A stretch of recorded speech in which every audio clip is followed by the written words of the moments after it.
ایک پرامن گاؤں میں کبیر نامی ایک تجربہ کار شکاری رہتا تھا۔ وہ شیر کے شکار میں بہت ماہر تھا۔ ایک بار اس گاؤں کے قریب جنگل میں ایک آدم خور شیر آ گیا جو کہ گاؤں والوں کے کھیت کے قریب تھے۔ اس وجہ سے گاؤں والے بہت پریشان تھے۔ گاؤں کے چودھری نے فیصلہ کیا جو اس شیر کو مارے گا اسے 5 لاکھ روپے انعام دیا جائے گا۔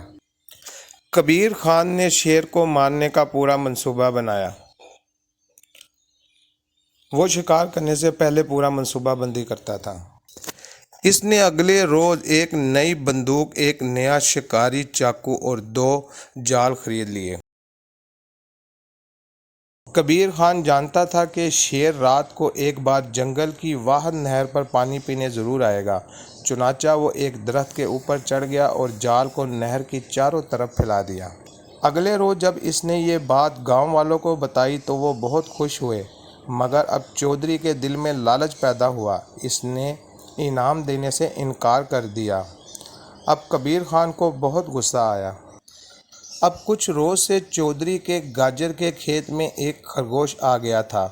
وہ لاکھ کوششوں کے باوجود بھی اسے کھیتوں سے بھگا نہیں پا رہا تھا، کیونکہ ادھر وہ اسے بھگاتا، ادھر کبیر خان اسے اپنے شکاری طریقوں سے واپس کھیت میں جانے پر مجبور کر دیتا تھا۔ جلد ہی چودھری کا سارا کھیت برباد ہو گیا۔